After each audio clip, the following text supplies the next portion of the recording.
Now, several days ago, there was an extradition hearing for Julian Assange, whether or not he'd be sent to the United States to face charges of exposing wrongdoing, murder by the United States, or as they call espionage, which is what you call anyone who exposes the war crimes of an imperialist country. Now, during that extradition trial, Julian Assange's lawyer brought up reasons why Assange should not be extradited, such as, they're going to kill him or imprison him for the rest of his life for simply exposing the crimes that they had committed. Now, he read out at Old Bailey in London on Wednesday, his lawyer, Mark Summers, some of the information that they have discovered that was being used against Assange himself.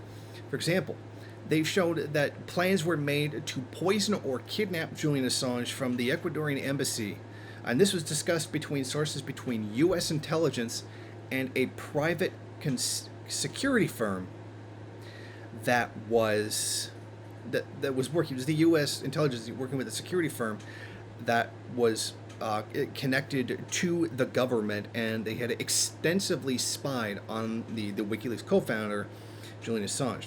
They put microphones, they concealed microphones to monitor Assange's meeting with lawyers, which by law are supposed to be confidential.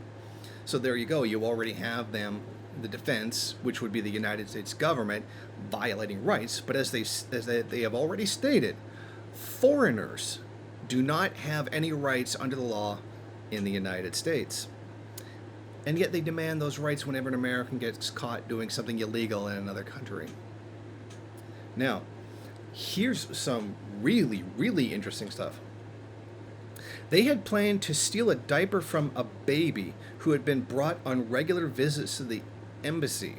Now, according to the witness, the founder gave the director of UC Global, which is the security firm, David Morales, said that the Americans had wanted to establish the paternity of the child and try to link that to Assange. They tried to get a copy, a piece of Assange's DNA and the DNA of his child and try to prove that it was his kid. For what reason, I have no idea. The only context that would make sense would be to threaten the child if it was his.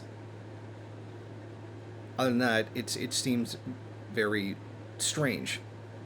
But the plan failed because the employee told the child's mother. So someone decided that this was really, really unethical, like taking someone's DNA without their permission, and told the mother this was happening, and she didn't come around anymore. So what the real story between her and Julian Assange is, who knows? Now, they also showed that this intelligence firm carried out an increasingly sophisticated operation to monitor Assange, and it accelerated, like it became much more pronounced when Trump assumed presidency in 2017, said the witness. So in other words, it was actually worse under Trump than it was under Obama. So much for one of Trump's promises, right? They said that there was a suggestion that the door of the embassy could be left open by the intelligence agent, like the private security firm's intelligence agent, to just leave the door open, and that would allow people from the outside to run in and kidnap Julian Assange. Not to mention the fact that this would completely violate international law. It would violate the sovereignty of Ecuador. Placing the microphones in there was a violation of their sovereignty. Of course, Ecuador now being under the control of a right-wing regime doesn't seem to feel that that's something even really worth bringing up. In fact, they haven't really said anything about it whatsoever because they're puppets of the United States. So, that's what Julian Assange was going through, but apparently it didn't mean very much to the judge in his case because, of course,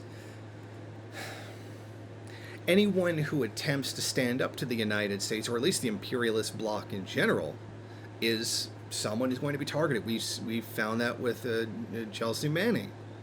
We've seen it with Julian Assange, the woman from the video yesterday who was responsible for the Panama paper leaks, was killed with a car bomb.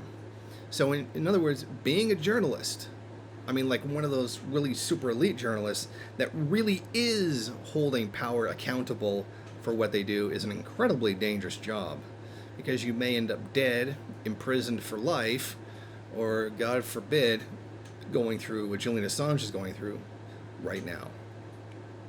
Thank you for watching. If you like this program, then please head over to my Patreon page and set up a monthly donation. It's your donations that keep this program running. Also, if you would like, please rate, comment, subscribe, and share in various social media.